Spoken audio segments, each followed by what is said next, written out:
হাদিস শরীফের মধ্যে এসেছে জান্নাতের গাছের যে ছায়া, জান্নাতের গাছের একেবারে মাথার উপরে সূর্য থাকলে যে ছায়াটা নিচে পড়ে, সেই ছায়াটা বলেন তো দেখি, শুধু দৈর্ঘ্য আর প্রস্থ দেখা যায়, কিন্তু তার ডেপথ আছে? ছায়ার মধ্যে কোনো ডেপথ আছে? কোনো গভীরতা আছে, অমুক আছে? নাই। গাছটা তো অনেক, গাছের দৈর্ঘ্য আছে, প্রস্থ আছে, গভীরতাও আছে, ঠিক কিনা? কিন্তু ছায়াটা শুধু দৈর্ঘ্য আর প্রস্থ। তার মানে হলো গাছের ছায়া গাছের চাইতে বড় না ছোট?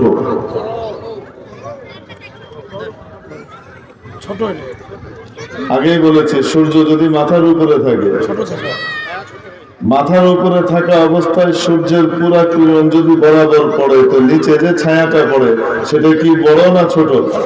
সেটা ছোট। হ্যাঁ, বড় হয় কখন? যখন নাকি সূর্য এই পাশ বা ওই পাশে থাকে, ঠিক না? কারণ 1 আঙ্গুল মানুষকেও 10 আঙ্গুল মনে হয়, সেটা না। মূল ছায়া, উপর থেকে ছায়া পড়েছে, তো সেই ছায়াটা গাছের চেয়ে ছোট, বড় না ছোট? ছোট। কিন্তু এই ছায়াটা কত বড় জানেন? নবীজি সাল্লাল্লাহু আলাইহি সাল্লাম জানিয়েছেন, একটা আরবি তাজি ঘোড়া যদি 500 বছর কি করে দৌড়ায়, তাহলে জান্নাতের একটা গাছের ছায়াও শেষ করতে পারবে না। এখন ধরেন তো দেখি, এই যে ছায়াটা কত বড়, এবার দেখেন তো। একটা আরবি তাজি ঘোড়া প্রায় 60 থেকে 80 কিলোমিটার বেগে ঘন্টায় দৌড়ায়। আসেন তো দেখি, আমরা একটু হিসাব করি।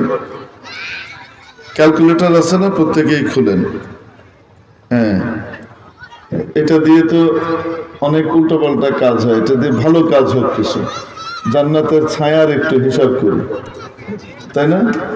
গাছের ছায়ার। তাহলে একটা আরবি তাজি ঘোড়া প্রায় 80 কিলোমিটার গতিতে দৌড়ায়।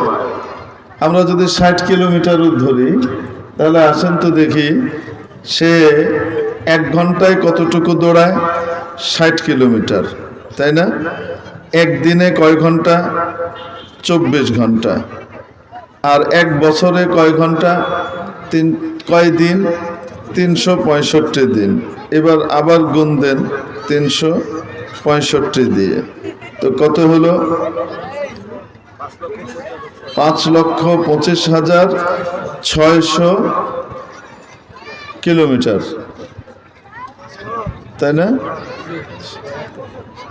যে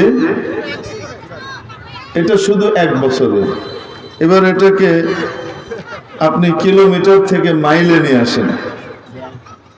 কিলোমিটার থেকে কি করেন? মাইলে আনেন। তো মাইলে আনলে কত দেখি? ভাগ দেন 5 দিয়ে, গুণ দেন 3 দিয়ে, ভাগ 5 গুণ 3, কত হলো? 3,15,360 মাইল, তাই না? এটা কয় বছরে? 1 বছরে। এবার আসেন 500 বছর, এটাকে গুণ দেন 500 দিয়ে, কত হলো? যে 15,76,80,000 মাইল। কত? 15,76,80,000 মাইল। এটা কতটুকু? একটা গাছের ছায়া, তাই না?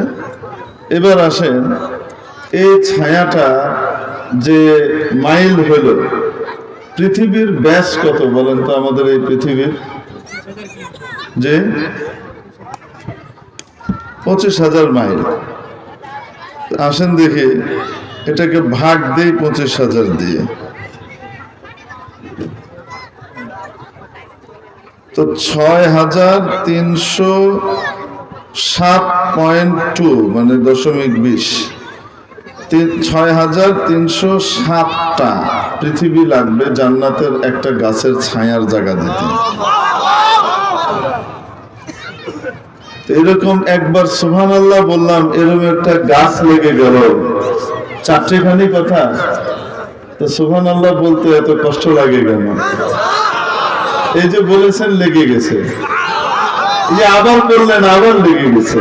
সুবহানাল্লাহ।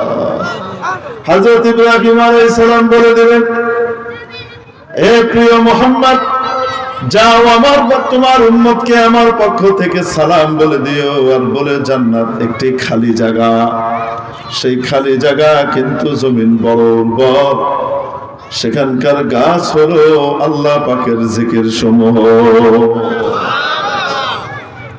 মেরে মুহতারাম দোস্ত, আমাদের আসল বাড়ি কোনটা? জান্নাত থেকে আমরা এখানে এসেছি কাজ করবার জন্য, কাজ অনুপাতে আমার বাড়িটা তৈরি হবে। একজন ব্যক্তি যদি 10 বার কুল হুয়াল্লাহ সূরা তেলাওয়াত করে, সাথে সাথে রব্বুল আলামিন জান্নাতে তার জন্য একটা প্রাসাদ নির্মাণ করে দেন। যে প্রাসাদের ডিজাইনার, স্থপতি, সবকিছুকে আল্লাহ পাক নিজের মনের মাধুরী মিশিয়ে বান্দার জন্য যখন একটা প্রাসাদ বানান, সেই প্রাসাদ কত সুন্দর হতে পারে কল্পনাও করা যাবে না, ঠিক কিনা? দুনিয়াতে মাওলা পাঠিয়েছেন, দুনিয়াটা মস্ত বড়, খাও দাও ফুর্তি করো, এ কথা ইমানদারের কথা হতে পারে না, এটা হলো কাফের টাইপের লোকজনের কথা, ঠিক কিনা?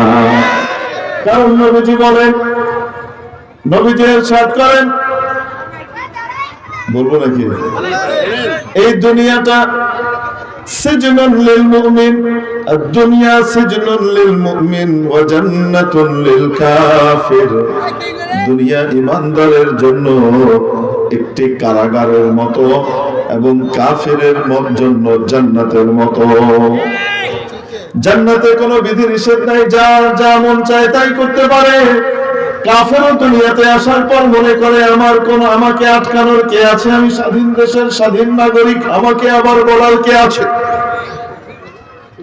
সে নিজেকে স্বাধীন মনে করে, কারো অধীনে মনে করে না, এবং দুনিয়াটা তার জন্য বিশাল প্রশস্ত মনে করে। আর সে বলে দুনিয়াটা মস্ত বড়, খাও দাও ফুর্তি করো। কাফেরের দেখা দেখি আমাদের সরল মনে অনেক মুসলমানও কাফেরের কথা আওড়ায়। অথচ ইমানদারের জন্য দুনিয়াটা কেমন? নবীজি বলেন কারাগারের মতো। কারাগারে যে প্রকোষ্ঠ দেওয়া হয় সেটা ব্যক্তির জন্য অনেক বড় হয় না, ছোট হয়, কি হয়? অতি সংকীর্ণ হয়।